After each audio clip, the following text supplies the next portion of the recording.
Hello everyone, myself Archana Minda. I belong from Hyderabad, Telangana. I have pursued my graduation in the stream of Bachelor's in Commerce. As I am a non-IT background, don't have any knowledge about the IT. So I'm looking for an IT related concept. So I have gone to Evision Technoserve.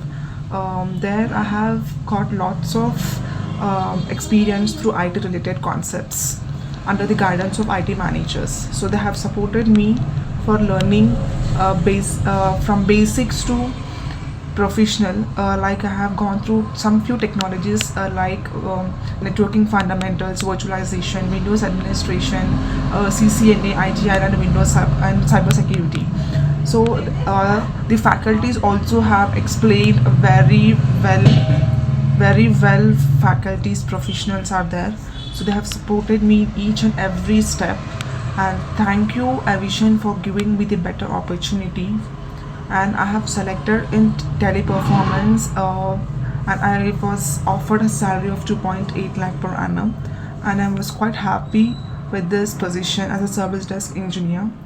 And thank you Evision for supporting me for my career growth. Thank you.